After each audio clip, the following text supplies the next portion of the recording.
Edge, being a singles superstar, had the luxury of winning the first ever Money in the Bank briefcase. And the first of something, no one really knows what it is. And no one really knows its value until it's established.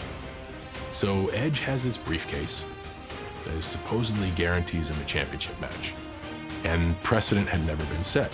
And then we get to New Year's Revolution and the Elimination Chamber, which is a grueling match, which is a match that I managed to make it through and do okay.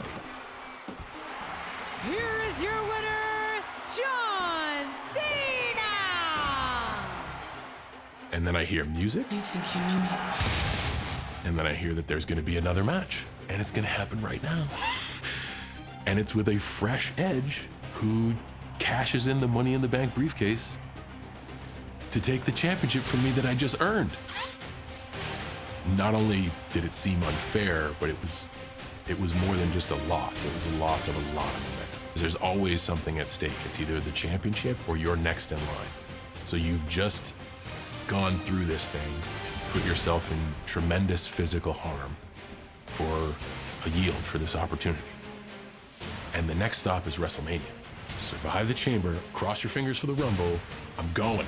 WrestleMania's gonna be awesome. So that's what I was thinking. As a champion, it sucks. But the important thing about that night is it established what Money in the Bank means. And that's for the greater good. Whoever has the briefcase, it's now established that they're gonna be the champ. It's just a matter of time. After an experience like this, there's no other choice. I was not gonna let it be that easy for Edge. He'd done well picking his spot, but I'd never let that be the last image the WWE Universe had of John Cena.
Reigns is exactly who he says he is.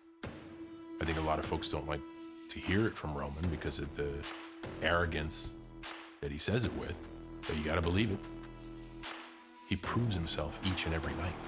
He's gotten to the point now that he doesn't even step foot in the ring unless it's with a must-see opponent in a must-see event.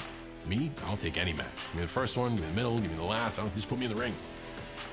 Roman is like, not worth my time. That's how good Roman Reigns is. Roman has always been big, and Roman has always been muscular. Roman has always been athletic. And I think people are fooled by their first impression of Roman Reigns. He's super intelligent. And I think that gives Roman a tremendous advantage. I've had the luxury of being an opponent to Roman Reigns over the course of his career.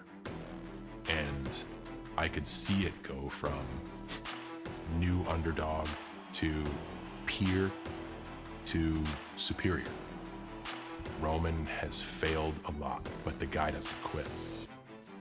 And SummerSlam was a clean-cut case of cycle of life for Roman, where he is clearly the favorite, but not too many big pay-per-views can you put John Cena in a marquee matchup and be like, he's outgunned, he's the underdog.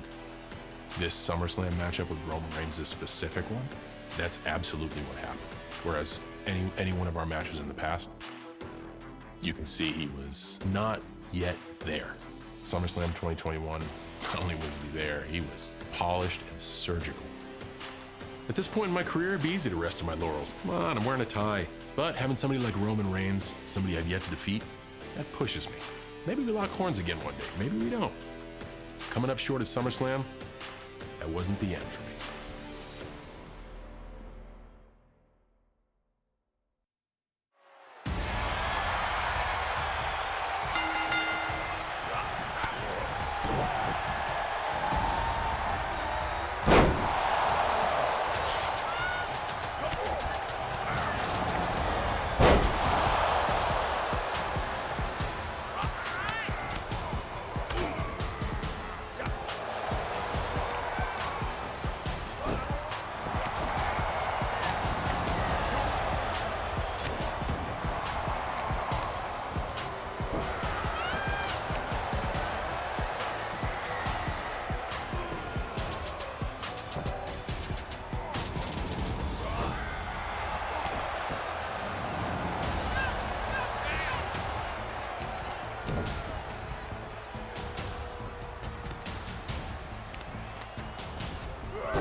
Dwayne "The Rock" Johnson is an example of one of those individuals we're lucky enough to see.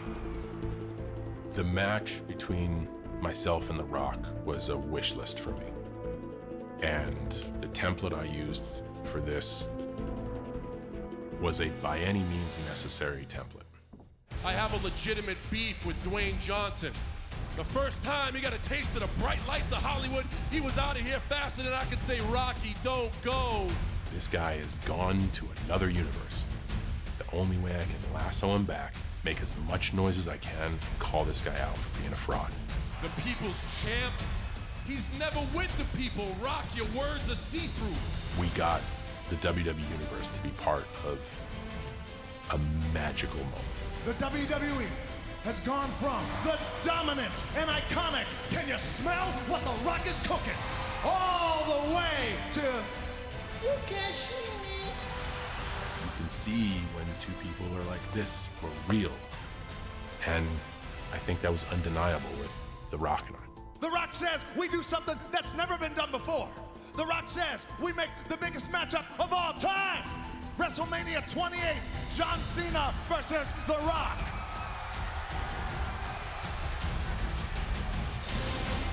I got to rumble up enough noise and in the process really challenge this individual whom I have great respect for and I idolize and who's just on another planet. But I got to, for a second, I got to touch the sun. I wanted this match for years. I basically spoke it into existence. And I thought I had The Rock's number. Just like that, I was iconically sitting on the ramp, completely stunned, watching him celebrate. I could only cross my fingers that I get another chance.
what makes Brock Lesnar unique?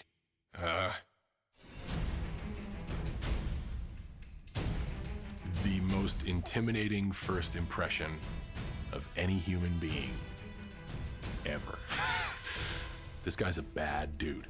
Mix that in with the athletic ability, the agility of a gymnast.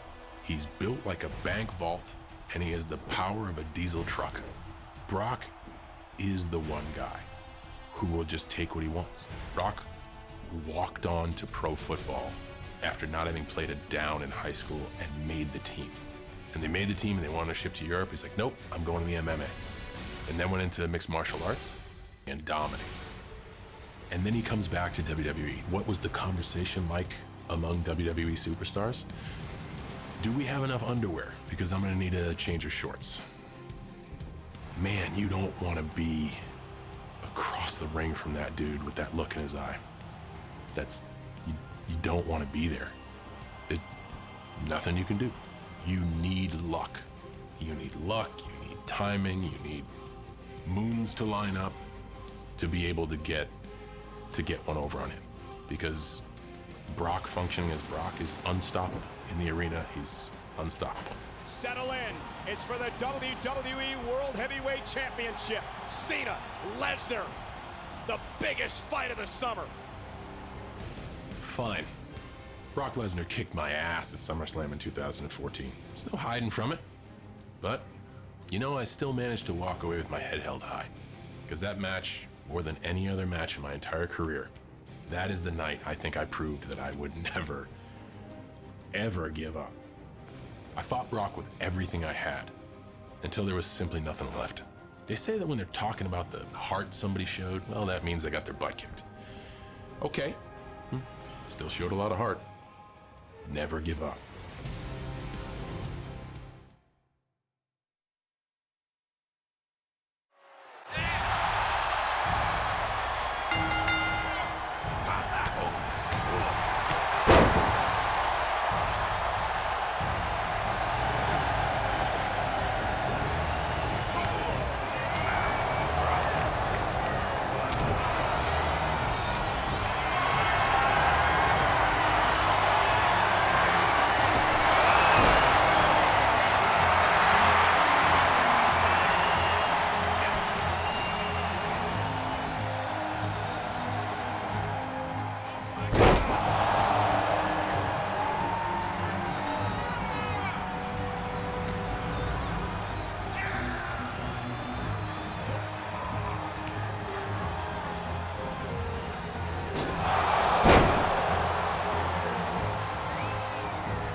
So, Backlash 2003 is the ultimate good news, bad news scenario. The good news, John Cena makes his way to his first championship match.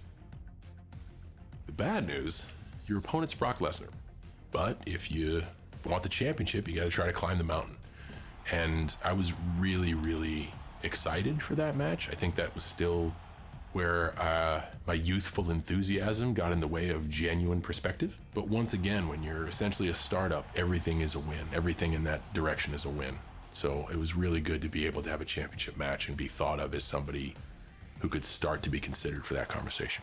This is John Cena, one of those many young talents that's been working his way through the WWE system. The WWE graduating developmental class of 2002 is now looked back at as like, man, this was a gold rush of talent with names like Randy Orton, Dave Bautista, myself, Brock Lesnar. It's like, man, what you don't realize is that we were developing ourselves where the roster included Kurt Angle, Stone Cold Steve Austin, The Rock, The Undertaker, Triple H, Shawn Michaels, before the perspective and the environment of sports entertainment is very cutthroat. It is very swimming with the sharks. So looking back on it, it's great. We all made it. We all made an impact, and I'm so grateful that all of us were able to contribute. It's always easy to tell the story 20 years later, but not one of us thought we were gonna make it. Brock being the exception.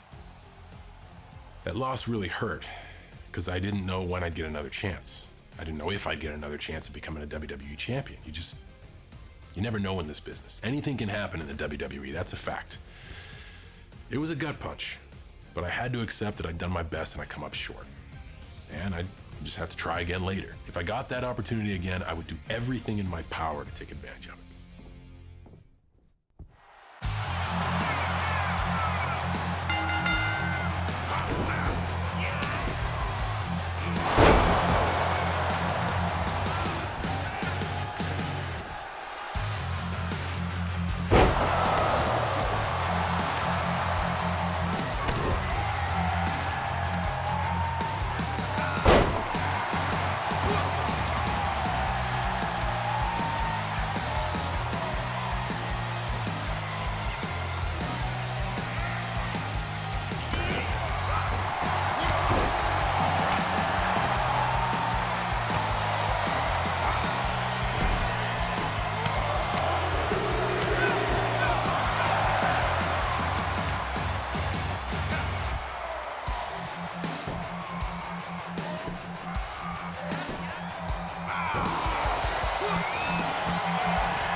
Kid Brock Lesnar.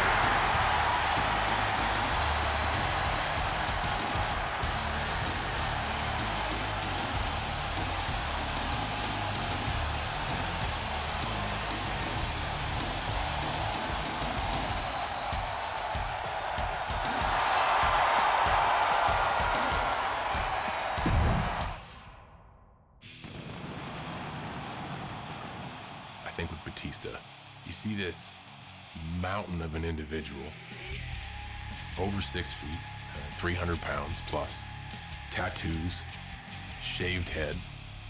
There's a whole lot more than meets the eye. I've never admitted this to anyone, but for 6 years I've been watching you. I had the perspective of he always had something to prove, like through all of his success, which is his Hall of Fame career. It always felt like he was giving off the energy that he always had something to prove. I lash out, and when I lash out, people get hurt.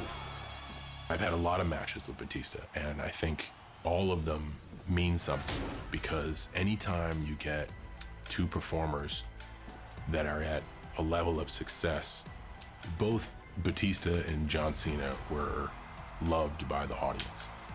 Very rarely was the perception of good guy versus good guy equals good event. It's always usually a disappointment. And then I kind of came in and shook everything up, where it was almost like the John Cena character will be good until we put him with another good guy, and then the audience can turn on him. We're gonna find out who's better. The answer's gonna be me. But it made for a lot of tough nights with me, because even the nights that I did well, it was like I was playing on the road every night. I never had a home game. There's an explosion brewing at the biggest blockbuster of the summer. I was more than ready to test myself against Batista's power. But with someone like him, one wrong move is too many. 1 second I'm flying in the air, and the next I'm hearing his music playing, and he's announced the winner. I wanted that win, really bad. I wanted to put my stamp on the whole who's better discussion between me and Batista. But now I knew the stakes, and any time we'd compete, I wouldn't mess up that same way again.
So as we talk about different superstars, one word to define Randy Orton is natural. He makes anything effortless. Aspects of Randy's personality were glaring, even from his first walk down the ramp. And the persona that he shared in Evolution, the persona of the Legend Killer, I think all of that can be summed up in arrogance. And someone who, in the early stages of his career, was kind of apprehensive and arrogant about wanting to do the work. Admittedly, his words, even still, when he was apathetic, he looked 100 times better than me at my best. One of the great rivalries in the history of the WWE, Cena versus Orton. I look at my existence with Randy Orton in its totality. I don't think there were two players of that class of 2002 that not only leaned on each other more than Randy and I, but forged the value of that class more than Randy and I. Because Randy and I were put in so many matches to bear the weight of the company that they kept asking us to do it, and they kept asking us to do it, and they kept asking us to do it. And that's a symbol that you did something right. At Hell in a Cell, when they lock the door, I will destroy Randy Orton. When you compete against someone as many times as I've competed against Randy Orton, there's going to be times when it's not your night, or the match is just going to be better suited for your opponent.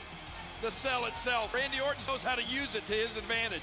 You don't walk into Hell in a Cell thinking good thoughts. Well, maybe Randy Orton does, but a good thought to Randy Orton is a nightmare for anyone else. He told John Cena, quote, "I will not be responsible for my actions inside the cell tonight." Now that's scary.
you have it. The absolute best that the WWE has to offer over the last 20 years. Superstars that by hook or by crook managed to accomplish that oh-so-rare feat, a victory over me. I hope you noticed that not one of those matches ended with me giving up. I have a feeling you can guess why. The only question left unanswered is, who was my greatest opponent? And while I can make a strong case for a number of these talent, no problem, I'm more interested in who you, the honorable card-carrying member of the WWE Universe, believe that superstar to be. Randy Orton and I waged countless battles. Every time I stepped into the ring with Batista, it was like worlds colliding. Edge was a big pain in my you-know-what for years, and I've never been able to defeat Roman Reigns. The Rock and I made history, while Brock took me to Suplex City. AJ Styles and Kurt Angle were peerless. Every encounter with them was a test of nerves that demanded perfection. Rob Van Dam went to the extreme with an arena full of people happy to see him do it. Triple H took a WrestleMania loss to heart and waited for his chance to get revenge. And The Undertaker? Well, he's The Undertaker. So, go ahead, make your choice, and I'll see you both in the ring. I'll just have you know that I'm feeling in tip-top shape, almost unbeatable.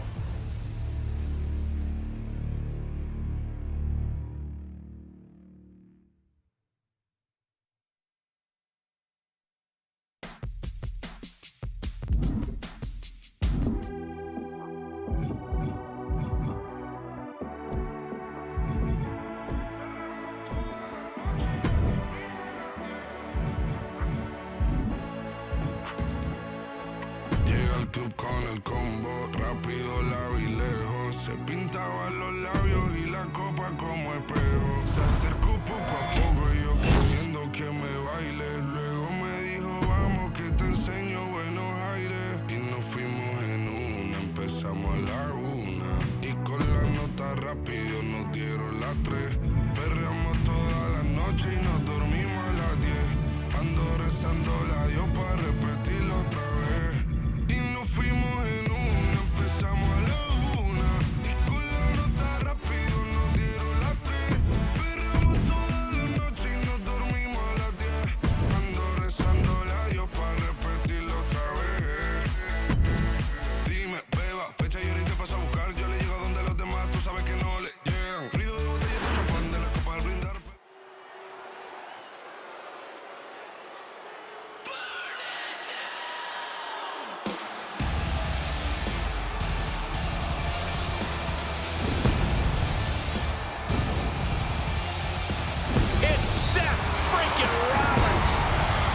Who has spent a decade atop WWE with the accolades